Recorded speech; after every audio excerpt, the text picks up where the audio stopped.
you and I that read that. Yeah. National Geographic, you know, well, television and magazines all over the world. So it's sad. It's really sad.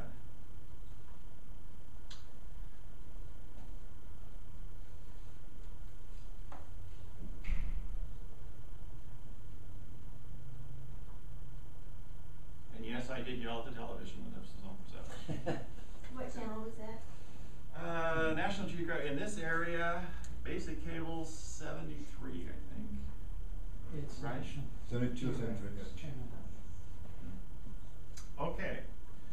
We have a very interesting dish today. And it's interesting because who has the gospel open? Anybody? Anybody at John?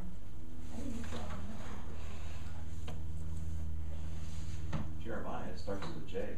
Close. John knows John. John what? John 21. See if you can find a part in there where Jesus was cooking. Fish.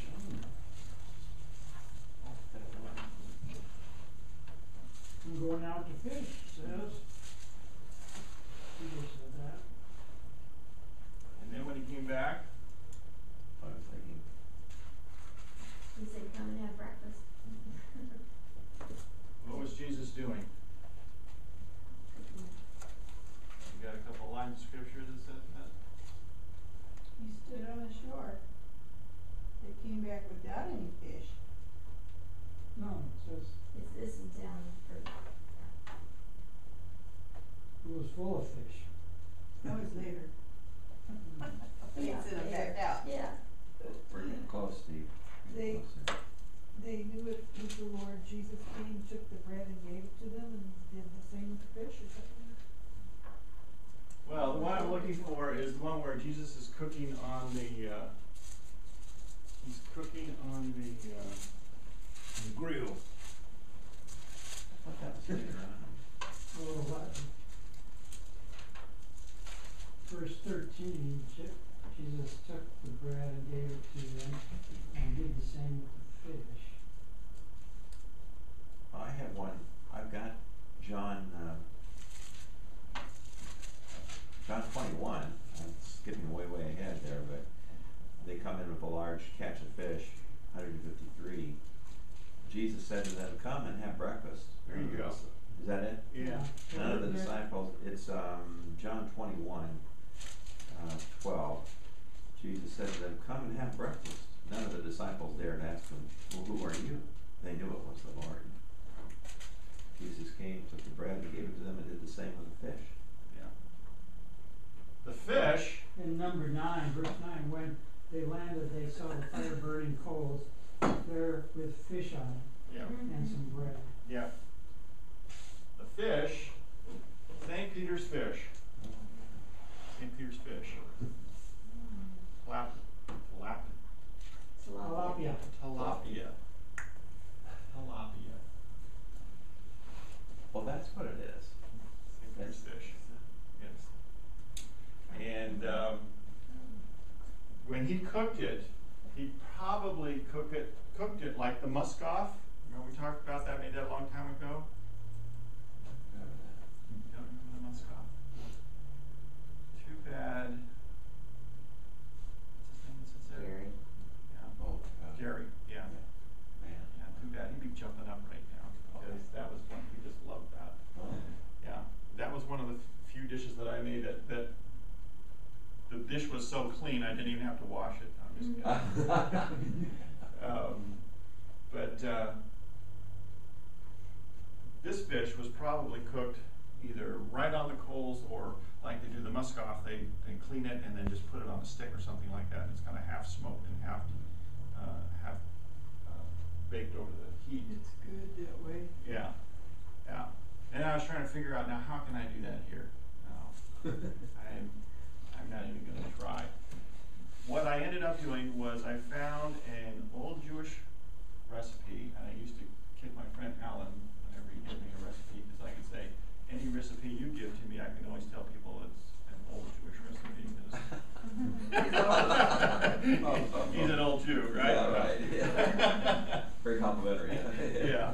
So, anyways, I decided to use this recipe, and in it, you have the fish, you have parsley, you red chili, you've got garlic, cherry tomatoes, olive oil, and olives, and you basically are going to put it in a pan and cook it with the olive oil. Now, this is about 2 pounds of fish, and it's lightly salt and peppered. The pan is, you put about a half a cup of olive oil, and get it pretty hot, and then the fish is in there, cooked on both sides for about 5 minutes. And once that's done, you're going to chop up all of your ingredients here. You've got 6 cloves of this, about 6 cloves of garlic, about a half a tablespoon of your peppers, going to be minced. Now you can use a variety of different types of red peppers. Depends on how spicy you want it. I have a tendency to go to the mild. I know lots of you guys like hotter. Chili, the real chili peppers. I have come across recipes, Jewish recipes that do use them, but they still use them very mildly and in conjunction with other spices. It basically just brings out the flavor. Parsley, cherry tomatoes. You can use about 2 to 4 cups of cherry tomatoes, depending on how much you like tomatoes. Half a cup of parsley. This cooks for about 5 minutes on each side, depending on how the thickness of it is. Of course, you know when it gets nice and flaky and white, it's ready to go. So did that, cooked it that way in olive oil. Once that's done, this all goes into the pan with the remaining oil and juices from the fish. And it's lightly sauteed for a few more minutes. You're just going to do it long enough for the tomatoes to get soft and the juices to start to come out.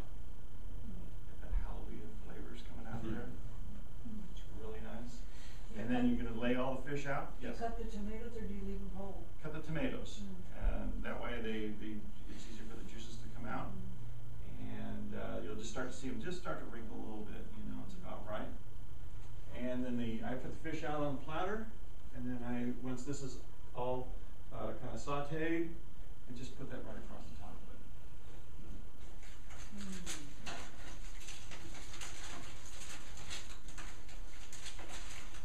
The time about to prepare this is about 45 minutes. Of course, that doesn't include any time that's required to let it to defrost. I kept it warm after it all cooked in the kitchen in there. I kept it warm just by putting some hot water underneath it. And there you go. Looks great. Looks like a pizza. Yeah, it does look like a pizza. I can go help you. You want to help him? Yeah. Darlene's going to help you. Oh, We have a new okay. helper today. Oh, wonderful. Wonderful.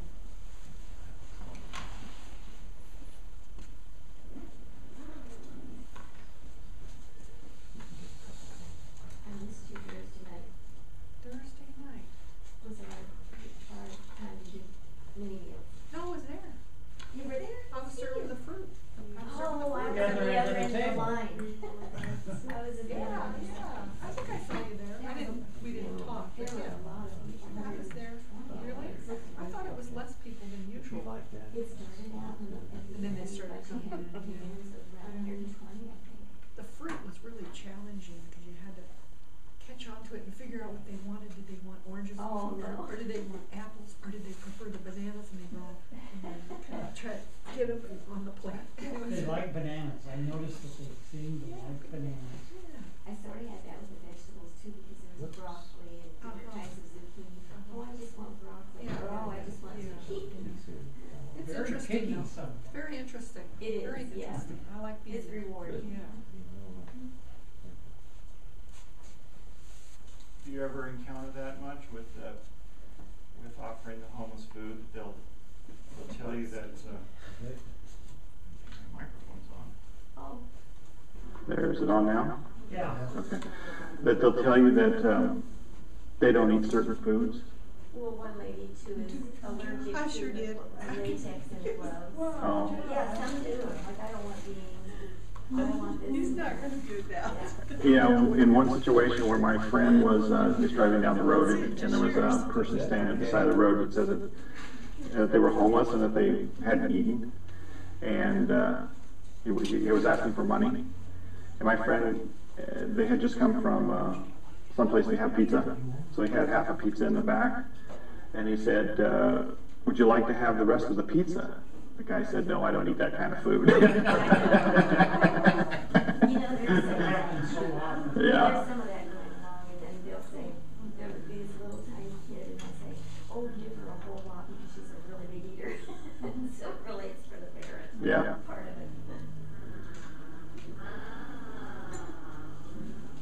it. Okay. Now we're at chapter 47. And in this chapter, things are going to shift a little bit because we're moving over to Babylon.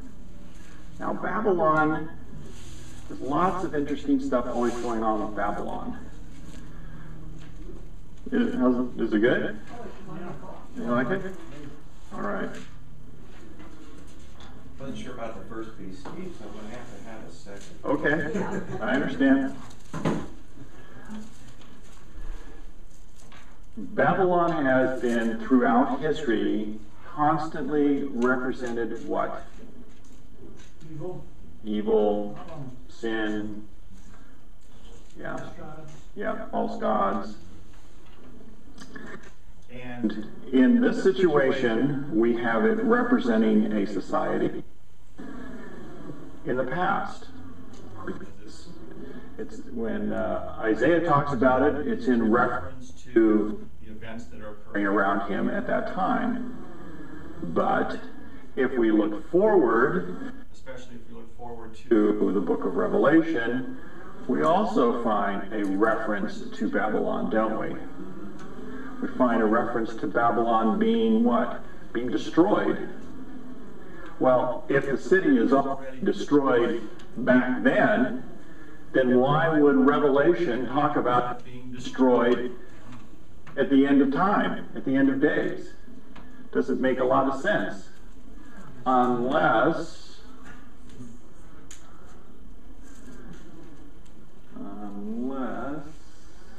somebody is going to rebuild Babylon. Well, who in our lifetime started to rebuild Babylon? Saddam Hussein? Yes, sir. Absolutely correct. Was it right on the site of the Yes. ancient? Yes. It's not completed. It's not completely rebuilt. Are they still working on it? Yeah. In fact, I was going to show you several pictures of it, but lots of them are military related because you've got a lot of U.S. Troops and stuff there. A lot of it is. Let's see if I can pull that up real quick. I keep forgetting that I'm using my own independent internet access. And, see how fast I can do that.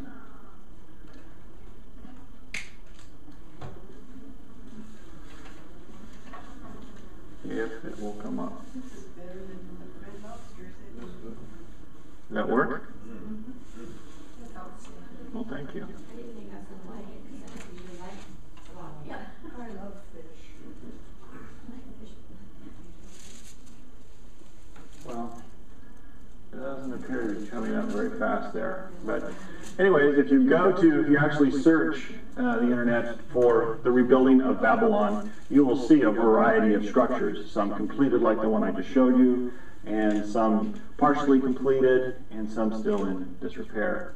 So there's a little ways for it to go before it to be completely rebuilt. But that's that in itself, seeing it coming up from the ashes like that, is already the fulfillment of prophecy. Seeing it rebuilt means that